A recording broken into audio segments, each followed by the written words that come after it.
Baik,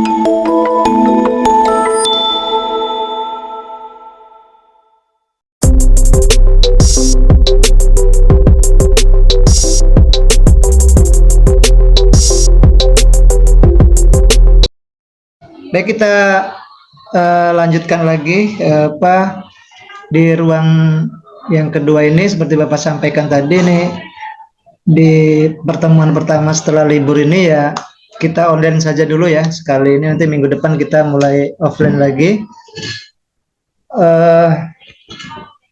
Mata kuliah pengelolaan otomasi arsip ya, arsip berbasis otomasi ya. Pengelolaan arsip berbasis otomasi ini kemarin kita juga sudah UTS ya. Nah, seperti Bapak sampaikan, untuk berikutnya kita akan coba praktek terkait dengan pengelolaan arsip berbasis otomasi ini dengan menggunakan aplikasi SIKD ya, Sistem Informasi Kearsipan Dinamis. Jadi hari ini kita akan pengenalan saja dulu ya. Nanti untuk prakteknya secara offline kita minggu depan install aplikasinya SIKD itu. Kemarin sudah sempat Bapak kasih aplikasinya di grup ya. Tapi nanti Bapak sharekan lagi alamat untuk downloadnya ya. Untuk downloadnya.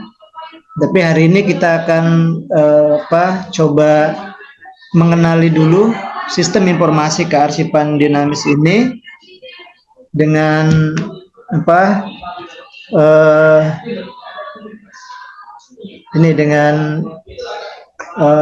langkah-langkahnya ya. Nanti baru kita bisa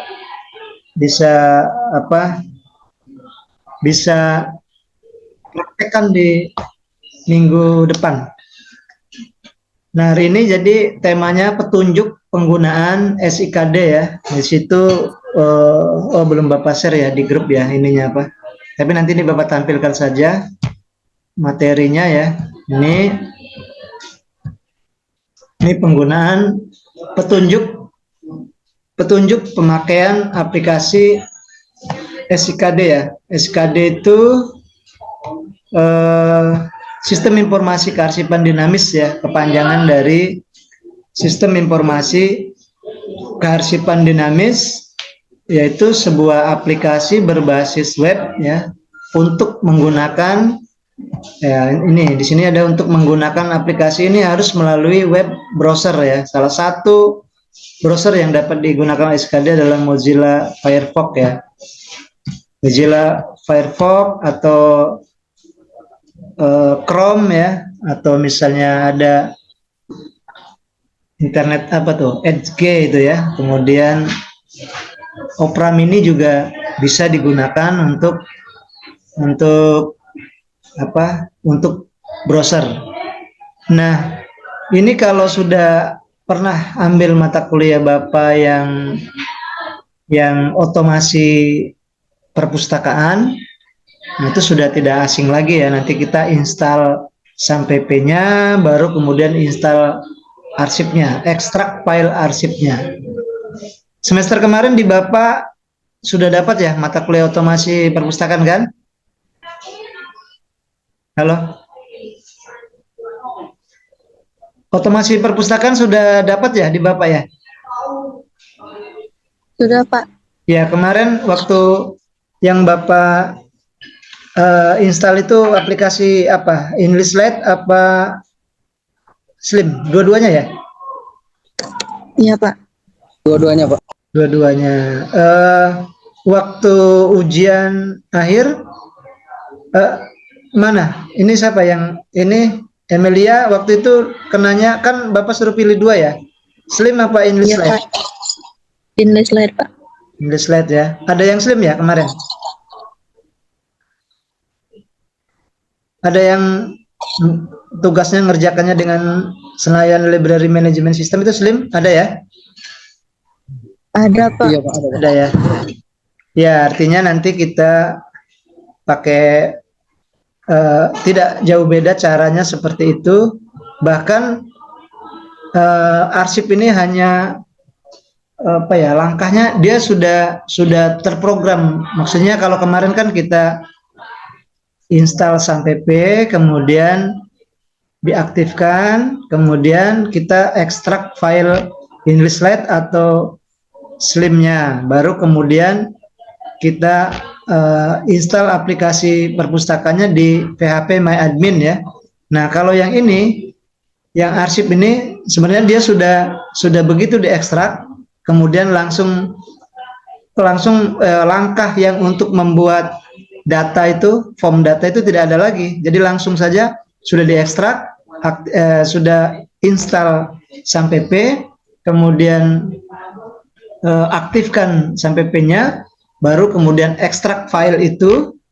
Nah, tinggal di atas itu buat saja kalau misalnya arsip SD 2 Palembang, nanti localhost arsip atau langsung localhost SD2 Palembang, nanti begitu di enter, nah baru dia install di situ nama lembaganya apa gitu kan, kemudian install baru atau upgrade. Nah, cuma 2 langkah itulah, jadi tinggal enter itu kemudian sudah jadi ya. Nah, jadi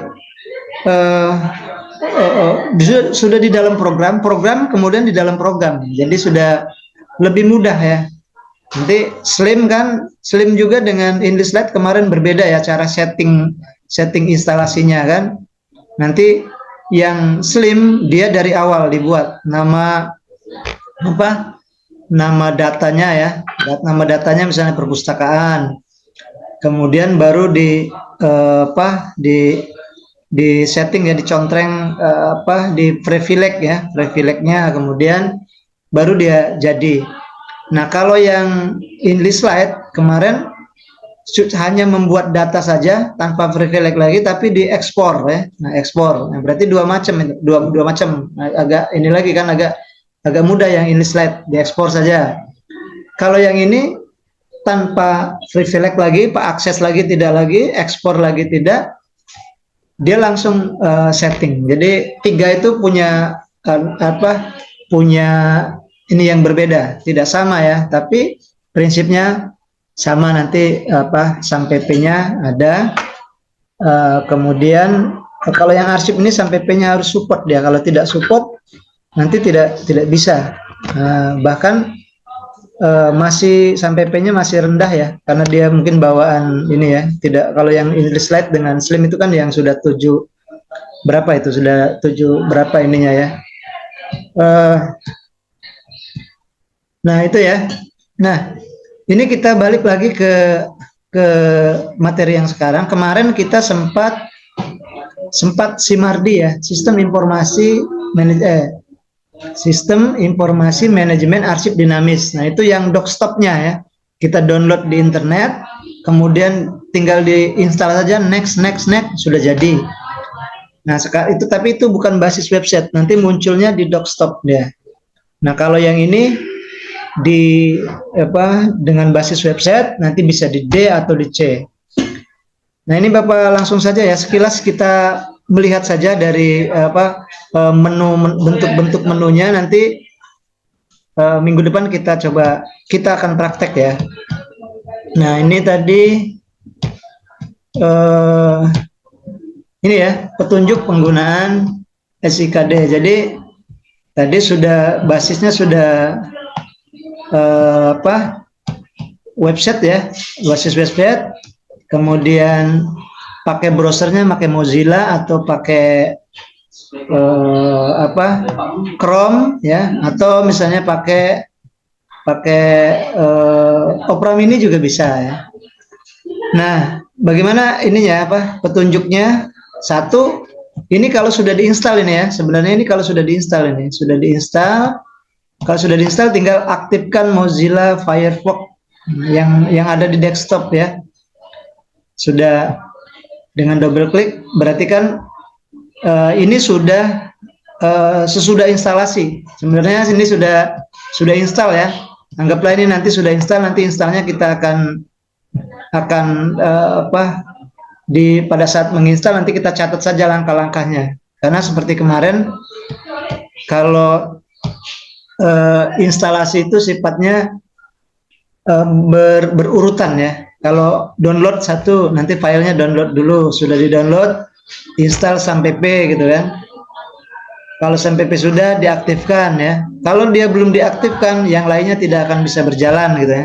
Sudah diaktifkan baru diekstrak filenya di C atau di D, kemudian sampai P di htdoc, baru kemudian diaktifkan dimasuk ke laman browser. Nah, ini sebenarnya pada posisi itu ya. Sudah diinstal, sudah jadi instalasinya, baru masuk ke browser. Nah, dari browser itu baru kita ketik di sini. Ini kalau kemarin kan slim ya. Misalnya perpustakaan localhost, slim localhost, kemudian perpustakaan SD2 Palembang misalnya gitu ya. Baru enter, nanti muncul. Kalau di sini ya arsip sama saja ya. Nanti localhost arsip. Ini sudah, nanti baru muncul laman loginnya ya. Nah, di sini kalau kemarin passwordnya kita buat kan, karena ini yang program ini sifatnya langsung sudah dikasih dari sana, sudah jadi kan, begitu diekstrak, di enter langsung dia nginstal sendiri dengan kita pilih bahwa kita baru install pertama. Nanti default ya, sudah default itunya ya, kata sandinya admin, username-nya admin, kata sandinya 123 ya gitu ya. Jadi pertama kali buka nanti ini passwordnya admin dan 123 ini passwordnya. Itu ya. Nanti Bapak kirim juga yang ini ke grup ya, file ini ya. Ini kita lihat saja secara sekilas. Nah, setelah diisi seperti ini nanti, ini passwordnya kan naruhnya di sini. Ini kan ini programnya nanti seperti ini ya, bentuk menunya. Nah, ini isi nama penggunanya berarti admin ya. Kemudian kata sandinya 123. Kemudian masukkan captcha ini, huruf-huruf itu ya, huruf-huruf. Begitu sudah selesai, langkah berikutnya ini ya, ini tadi masih ngulang yang tadi ya. Nah, ini sudah masukkan, baru nah muncul seperti ini. Ini ya, sistem informasi kearsipan dinamis. Yang ini arsip arsip Indonesia ya, arsip Nasional Republik Indonesia, ANRI ya. Ini di ANRI ya, karena ini bawaan. Nanti ini di depannya sistem informasi kearsipan dinamis, di bawahnya tuh yang kita buat misalnya arsip Winrajan Patah misalnya gitu ya. Nah, nanti menunya di dalam itu ada unit kerja, pengguna ya, pengaturan umum, unit kerja dengan penggunanya. Kemudian di sini ada, ya ini enggak jelas ya, ini kelihatan berkas ya. Kemudian usul hapus ya, kalau ini laporan ya. Ini pengguna dan admin gitu ya. Nah, oke, ini pengaturan umum, ini berkasnya.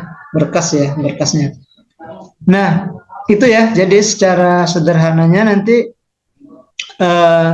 ini sebenarnya tadi kan gambar-gambarnya ya, susah. Kalau sudah diinstal bisa diklik gitu kan. Kalau tadi kan kita tidak bisa diklik karena itu gambarnya ya, gambar PDF gitu kan. Tapi nanti kalau sudah install itu bisa diklik ya. Jadi sering Bapak sampaikan, kadang-kadang kita teori itu habis ya baterainya. Teori itu sulit kalau baca-baca, tapi kalau praktek lebih itu ya, lebih ya ternyata kalau praktek nggak terlalu seperti sulit kayak teori yang disampaikan ya, kayak bacaan teksnya gitu kan. Nah, itu ya. Jadi ini tadi eh, gambar-gambar ininya ya, apa menunya. Nah, kemudian ke bawah, oke, nomor 7, nomor 8-nya. Nah, pertama kali kita nanti akan susun unit kerja dan penggunanya. Nanti unit kerjanya kan ada, misalnya ini di atas ini lembaga utamanya ya. Nah, ini unit kerjanya itu sub-subnya. Jadi misalnya kalau arsip UIN Raden Patah Palembang, berarti dari rektorat ya, rektor, wakil rektor, kemudian fakultas ya, nanti fakultas nyebar lagi, ada adab, ada tarbiyah, ada usuluddin dan lain ya. Kemudian ada unit lain, misalnya ada perpustakaan, ada labor ya, ada yang lain. Nah, itu disusun dulu. Nanti berarti paling atas itu rektor. Di bawah rektor nanti ada wakil dekan. Nah, wakil rektor ya, 1 2 3. Samping sebelah sananya ada kabiro misalnya kan. Sama seperti struktur organisasi jadinya ya. Nah, kabiro itu nanti kabiro akademik, kabiro ortala ya, kepegawaiannya. Kalau di sini kabiro kita ada 2 kan. Nanti akademik nanti ada kasub, kabak ya. Baru kemudian di bawah ada dekan. Nah, dekan nanti ada kabak TU-nya ya. Kemudian ada prodi-prodi. Nah, itu disusun dulu pengguna dan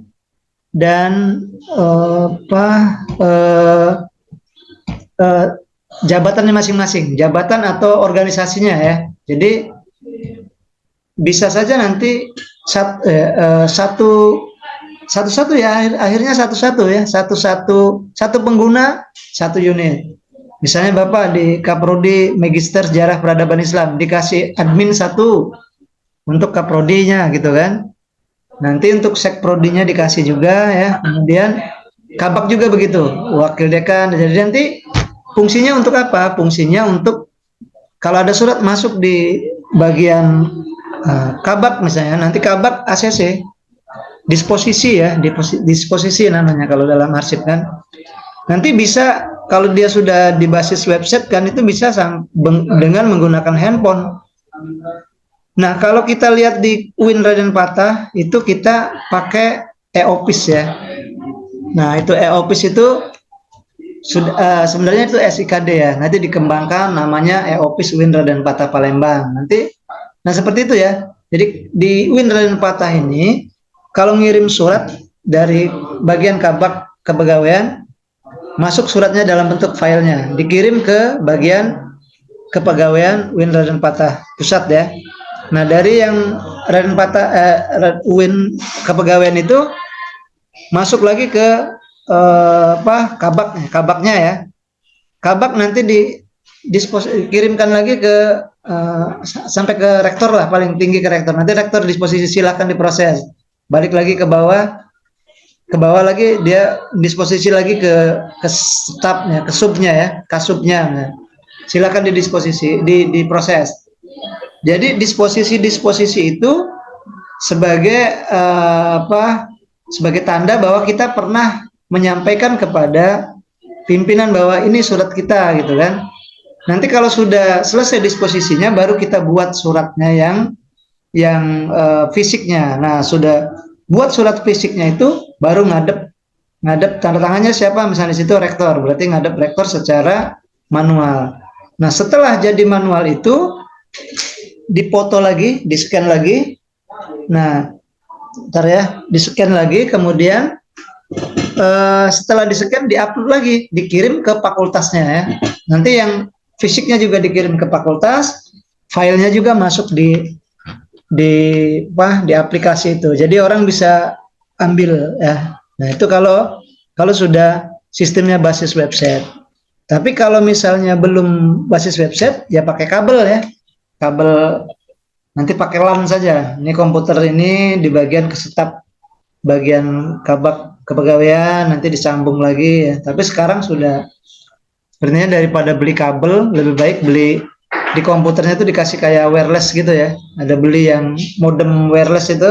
Nah, itu bisa ya. Jadi sama saja daripada kita beli kabel kan. Nah, jadi ke depannya ya harus seperti itu ya, sudah eh, berbentuk aplikasi yang elektronik ya, yang elektronik sudah otomasi ya. Kalau sekarang bahasa sederhananya otomasi kearsipan. Nah, kemudian selanjutnya ini ya, kalau Anda kan sudah dibuat sub-subnya tadi di pengguna dan apa dan lembaga sub dan pengguna gitu ya. Adminnya masing-masing sudah dikasih, baru melangkah lagi ke 8 unit kerja sudah. Ini masuk ke 9 ubah unit kerja sudah ya. Ubah unit kerja tadi sudah, anggaplah dengan pengguna itu sudah. Kemudian hapus unit kerja ya, kalau mau dihapus ya. Kalau ada yang salah, nah seperti ini nih kan, bisa di delete ya, bisa dihapus. Kemudian 11 pengaturan pengguna unit kerja ya sudah tadi ya, penggunanya satu orang satu. Baru pengaturan umum ya. Ini ada unit kerja pengguna apa nih ya, sudah 2 itu ya. Selamat datang administrator ya, ini administratornya ya. Kemudian tambahkan pengguna. Nah, tadi ya, tambahkan pengguna. Pengguna itu tadi lembaganya sudah dibuat, subnya ya, sub organisasi misalnya di bagian staf, kasub dulu ya. Kasub sudah dapat, nanti ke stafnya ada berapa orang? Kasub umum, kasub keuangan, kasub kepegawaian, kasub perencanaan. Nanti dikasih satu-satu, baru yang bawahnya lagi staf-stafnya dikasih. Gitu ya. Jadi semuanya nanti masing-masing dapat password 1 ya. Nah, nanti kita tinggal setting saja,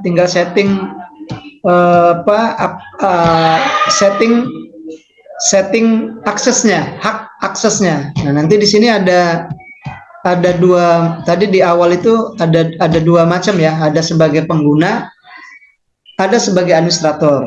Nah, administrator itu yang bisa ngubah-ngubah file ya. Kalau pengguna dia hanya bisa menggunakan saja, dia dikasih tapi dia tidak bisa menambahkan anggota gitu. Jadi ada hak aksesnya ya, hak aksesnya.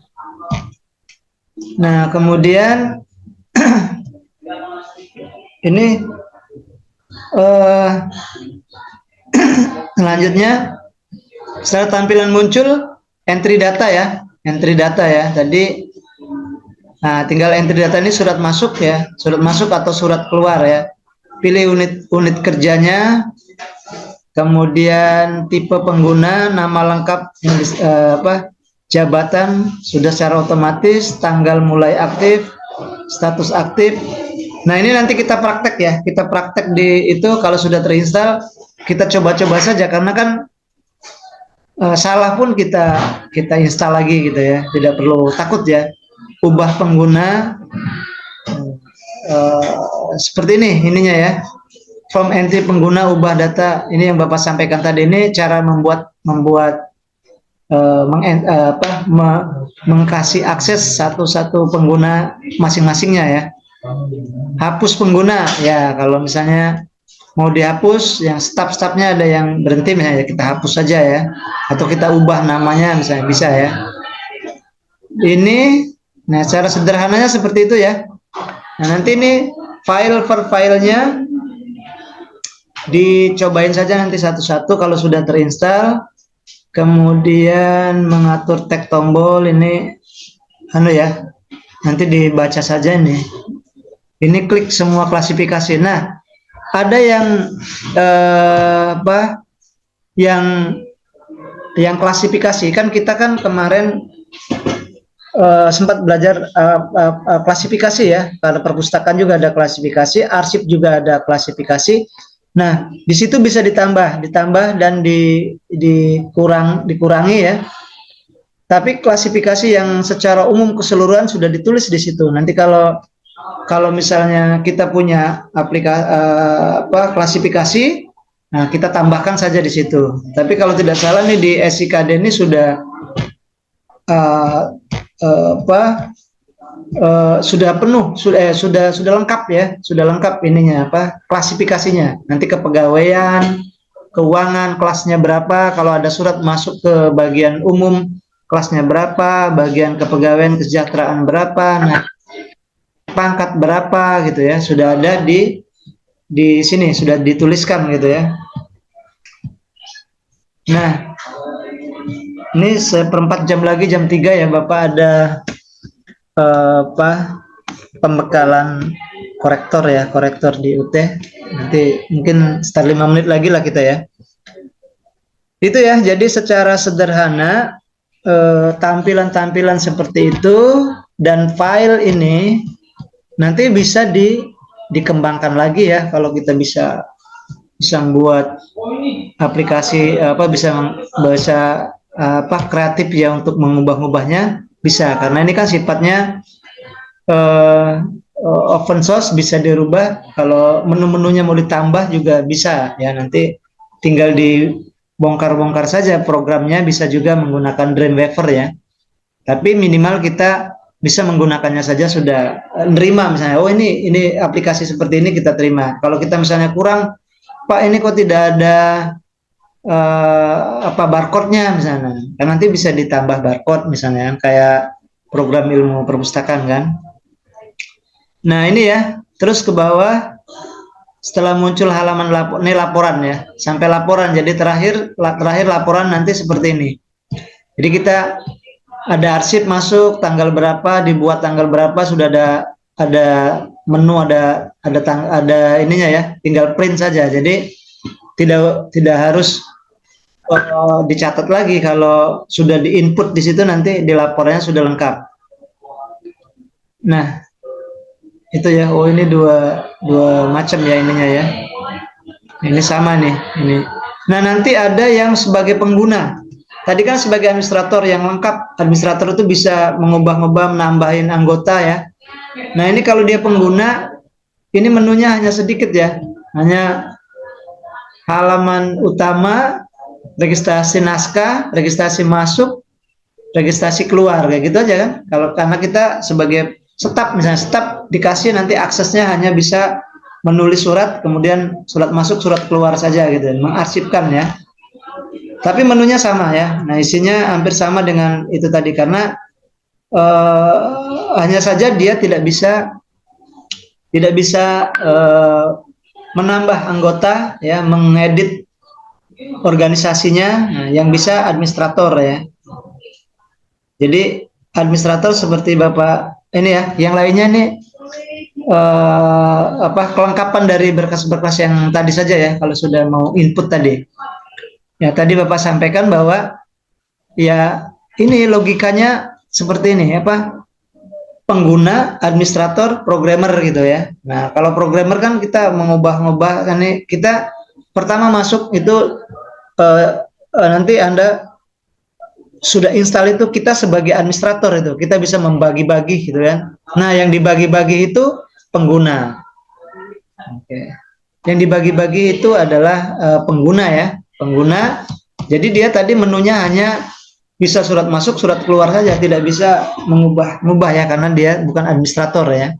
Nah, jadi sekarang kan kita dinaikkan ditingkatkan kemampuan kita menjadi administrator, bisa merubah-merubah, tapi bukan programmer kita ya. Kita ada program, terus kita edit, kita setting gambar-gambarnya, kemudian penggunanya kita buat. Nah, itu sebagai administrator. Jadi kita bisa sebagai administrator saja sudah alhamdulillah, berarti sudah naik kelebihan kita dibanding dengan yang tidak kuliah di bidang ilmu perpustakaan atau kearsipan ya. Nah, itu ya. Jadi Mbak pikir untuk pengenalan awal ini saja dulu ya. Nanti kita bisa dipraktekkan seperti apa. Nah, ini Bapak teruskan nih sampai ke bawah. Terakhirnya 15, 16 tambah apa nih? Kemudian akan muncul from entry berkas. Nah, ini ya, ini sudah langkah-langkah untuk membuat berkas saja ini ya. Kemudian setelah itu kita akan muncul menu pengaturan berkas sampai selesai ya, sampai selesai ke laporan. Ini berapa halaman ini? Ini Bapak potong di buku pengelolaan arsip berbasis otomasi yang punya Bapak itu ya. Jadi dipotong halaman, kan ini cuma 12 kalau salah, 12 halaman. Tapi di sana bukunya di halaman yang 300 berapa itu. Nanti terakhir ini networking ini terakhir ya, pertemuan terakhir kita belajar local area networking itu jadi nyambung kabel. Nah, jadi ini untuk yang khusus untuk yang arsip, Bapak pikir sudah pengenalan sistem informasi kearsipan sementara sampai di sini ya. Nanti kita coba prakteknya, install, mungkin lebih paham lagi ya, karena kalau konsep teori itu agak rumit ya, tapi kalau praktek mungkin kemungkinan nanti bisa lebih paham. Baik, silakan ada satu orang lah tanya ya. Silakan ada yang ingin nanyakan tentang sistem informasi kearsipan, setelah itu kita tutup ya. Ada yang ini yang mau bertanya atau ada yang sudah pernah install? Kan sudah Bapak kasih ya aplikasinya. Ada yang pernah install ya? Ada yang sudah install maksudnya, nyoba-nyoba di komputernya? Halo? Belum ya? Kayaknya belum, Pak. Belum ya? Oh ya. Pak Isal masih di jalan apa sudah nyampe tuh? Lagi duduk di Alfamart, Pak. Oh, di Alfamart ya. Ya, kalau sekarang kan pakai teknologi ya, itu keuntungan kita ya bisa di mana saja. Tapi ini kan kita kuliah yang online-nya hanya 20% ya, boleh menempat paling dari 16 itu ya 4 kali lah gitu ya. Kalau pas ini juga ini kondisi karena kita ini saja ya, apa istilahnya setelah libur gitu kan, udah online enggak apa-apa. Berarti belum ya? Kita kalau itu ya sudah, kita coba minggu depan kita offline, kemudian kita akan coba install ya. Nah, setelah diinstal itu berapa kali pertemuan kita cobain satu-satu ya. Nanti tinggal kreativitas dari masing-masing lah ya. Mungkin itu saja ya untuk hari ini. Untuk yang pengelolaan arsip berbasis otomasi ini, kita akhiri dengan sama-sama baca hamdalah ya. Alhamdulillahirrahmanirrahim. Bapak akhiri, wabillahi taufiq wal hidayah. Assalamualaikum warahmatullahi wabarakatuh. Waalaikumsalam warahmatullahi wabarakatuh. Terima kasih, Pak. Ya, jangan lupa presensi ya. Ya, Baik, Pak. terima kasih. Silakan kalau mau live ya.